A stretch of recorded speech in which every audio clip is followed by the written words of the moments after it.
We're back. So it's been literally years since I've made a YouTube video. So what are we covering in today's video? The very short answer is I'm going to make the Ava bralette and the hipster briefs, which are two relatively recent patterns that were released by the new craft house. I've had this idea for a while to do a video series essentially showing how I take a pattern's instructions and especially the list of materials and essentially like translate it into something that works for me. One of the toughest things about getting into lingerie sewing is there's just so many different materials and there's so many places to get it, and you know, all of these shops, they have different widths and types of materials, and you know, all of these things just end up looking like a huge list of numbers and sizes and lengths and quantities. And so I wanted to show how I break things down, how I compare a list of materials required for a pattern with what I have on hand, with what I want to use, with what I like to use, and show how that changes the way that I'm going to make the pattern or things that I need to consider for later on. If you've done any amount of sewing, you've probably realized that a huge part is just preparing, not really the actual sewing. It's very rare that you can just kind of jump in, start cutting fabric, start sewing, and end up with, you know, exactly what you had in mind. And especially with lingerie sewing, because the garment is so close fitting and because there's so many different components and materials that you use, any sort of changes that you make can really have an effect on the fit, or you know, whether you can even finish the project in the end. So I hope by showing my thought process and my process with going through these patterns, it can help you realize like these little things that you can keep in mind during your planning process so that you can have a successful garment in the end. Sometimes with my bra making projects, I will start with a pattern and kind of see how can I adapt the materials that I have on hand to make it. Sometimes I will start with the material and see like, okay, like I really want to use this material first, or I have a color scheme in mind, and what patterns can I kind of mush these fabrics into that. And in this case, it was kind of both. So I have this apple green mesh. It's got these kind of knitted flowers all over it. It's got a very cool like retro feel to it. And I wasn't initially planning on using the green for myself, but as I was cutting it the other day, I came across a lovely factory issue, probably got caught on a machine at one point. And so obviously I can't sell it, might as well keep it for myself. And with the approaching spring weather, maybe not quite in Belgium, but I'm sure in other parts of the world there is lovely spring weather, I had this idea to combine the apple green floral mesh with some candy pink mesh and elastics for a nice bright spring combination. And because the Ava bralette is all mesh, it's been getting some really nice reviews, it's just something that I've had on my mind that I want to try, I figured, let's go ahead. As I scroll through the instructions for the Ava bra, first it tells you, you have to measure yourself and find your bra size. Obviously with every pattern, it's really important to take a look at their method and instructions for measuring yourself because it can vary from pattern to pattern. So in this case, it has you measure your band size first, which you take your underbust measurement in inches, and then you round up to the nearest even number if you are between measurements or if you come to an odd measurement. So for me, my underbust is about 79 centimeters, which comes to a bit over 31 inches, which means I would round up to 32. Then you have to figure out your cup size. So you take your full bust measurement and you subtract the full bust measurement from your underbust measurement, and the difference will give you the cup sizes. There is a 4-inch, it's about 4-inch difference, which makes me a 32 CD. I have to admit, it's a bit surprising. I consider myself more of like a 34, 36 B cup. But I do want to go through this without any changes, just because I've never made this pattern before. You know, before you make any drastic changes, it's good to just kind of see, you know, maybe this will fit. And I will go ahead and just print off the pages that I need, the pattern. I'm not going to make any immediate changes to that. We'll see how it turns out. Next, let's look at the fabric requirements. So it does mention it's suitable for any stretch fabric with 40% four-way stretch, including stretch mesh, cotton jersey, lingerie jersey, and lace. Sometimes shops will make it clear when a fabric is suitable for lingerie sewing. You'll want to check for descriptions about whether it stretches, in which directions, stuff like that. And so there's the first thing that I will need to consider, because actually my apple green fabric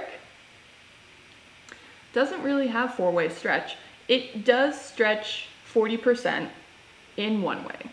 I think it should be okay as long as I cut all of my bralette pieces with the direction of greatest stretch going horizontally, then it should fit okay. Especially for me, you know, someone who is of small bobbins, perhaps you'd say, I don't really need vertical stretch on a bralette. If you have larger cup sizes, then it might be a different story for you. Obviously, like having a bigger chest size on a bralette with stretch cups, the vertical stretch might be more comfortable. So, you know, as always, your results may vary. And my plan with the design of the bralette is that I will use the apple green floral mesh lined with some plain stretchy pink mesh. For most pieces except the kind of for the inner cup pieces, I'm going to just use the pink mesh for that. So you'll kind of have this nice like green and pink bralette with just a touch of plain pink on the edges. I think it will look very cute. And so let's move on to the rest of the materials. It may be funny to mention that nothing that I have in stock in my shop or my personal stash matches precisely with what is called for. And so that's kind of the motivation with doing this sort of series, is to show you how you can make these little swaps and changes and still come out with a successful set, bralette, panties, whatever you're making. 16 millimeter fold over elastic. I have 15 millimeter. It's the standard that I use, that I stock in my web shop. That one little millimeter is not going to make a difference. If you only have wider fold over elastic, for example, 20 millimeters is another fairly standard size, it's not going to make much of a difference, especially when you fold it. It's only 2 millimeters extra on each side. When you really go much further than that, the fold over elastic is going to cover more of the bra than intended, and so perhaps things won't quite line up correctly, especially that little part at the bridge. So definitely keep that in mind if you're going to be using a different type of fold over elastic. 17 millimeter strap elastic. I do have 18 millimeter strap elastic, and again, 1 millimeter is not going to make a huge difference, but just personally, I like using 12 millimeter, which is about a ½ inch. When you change the width of the strap elastic that you're using on a pattern, really all you have to keep in mind is the matching rings and sliders. So in this case, it says use 17 millimeter strap elastic, use 17 millimeter rings and sliders. I'm changing it to 12, so you want to be sure to also use 12 millimeter. This won't really change the functionality of the bra. What could be affected is where the bra straps join at the top of the bralette. If it was in fact designed for a very specific width of elastic, then you might need to make some changes there, or with how you attach it, for example. And if you have a larger cup size, you may want to consider using a wider elastic, just because it will give you more support. For me, 12 millimeters works fine. I have the color I want. I like the look of it. I'm going to use that one. Okay, a 36 millimeter hook and eye clasp. So in the shop, I have 38 millimeter. Again, not much of a difference, but I'm going to use a 30 millimeter hook and eye, because for the underband elastic, it calls for 18 to 25 millimeter underband elastic. I'm going to use 30 millimeter because I have it I like it, it's a matching color, and it fits exactly with my hook and eye closure. For something like that, you do want to then think ahead, because especially in the back, things are all designed to come together in a certain way, and if suddenly I'm going to be replacing elastics that are several millimeters off, things can just start to look a little wonky. So let's skip ahead in the instructions and see how that will affect things in the end. If I go to page 14, it shows how the hook and eye closure is going to be attached. And since the underband elastic that I'll be using is the same size as the hook and eye, they will fit together perfectly. Actually, this shouldn't really make a difference, because you can see in the illustrations that the back wing, the underband elastic, and the hook and eye all seem to converge in the same place. So in my case, the hook and eye will just look like it's lining up with the band instead of covering the back wing as well. I didn't check my weather forecast, so my colors keep changing. My light keeps changing. Anyway, for the hipster briefs, I will also be using the apple green floral mesh. I chose the hipster briefs instead of the high-waisted panties because, since I mentioned earlier, I don't have the vertical stretch. I want to be sure that essentially you want the vertical stretch with a taller panty. Well, my thinking is just that if I were to make the high-waisted panty, then I would probably want that vertical stretch. If you think of like a taller panel on your panties, something that's going to be coming up closer to your waist, when you sit down and move around, you're going to want that vertical stretch in there, because otherwise when you move around, it's going to like kind of pull at you instead of stretching and moving along with you. So I figured with the hipster briefs, it's a shorter pair of panties, maybe it won't be affected by the lack of four-way stretch. When I look at the size chart, it's pretty straightforward. You just measure your waist and your hips. My measurements put me right smack between a 12 and 14. Let me see if there's anything to mention for, I don't see anything. Nothing that says like, if you're between, go up or go down. I'm gonna go up to the 14 just because, again, saying it over and over, with the fabric that I'm choosing, it's not really the stretchiest. Like, it does hit the 40%, but just in case, due to that lack of four-way stretch, maybe going up a size will give me a bit of extra flexibility with making sure these will fit in the end. Besides that, all you need is fold-over elastic, a bit of cotton jersey for the gusset, and one 8mm ring. I am going to line the front of the panties with the pink mesh. It doesn't call for these panties to be lined or anything. It doesn't mention like use a lining if you're using a see-through fabric or anything. That's just my own personal preference. I like the way the apple green looks with the pink in the background. And one 8mm ring. So I'm using rose gold rings and sliders on the bralette, and I want to use the same on the panties as well. It's a nice little detail, the little keyhole in the back. I don't have 8mm rose gold rings though. So I'll show you the difference between an 8mm ring and a 10mm ring, which I do have in rose gold. And these are the sorts of decisions that you will just make based on your own personal preference.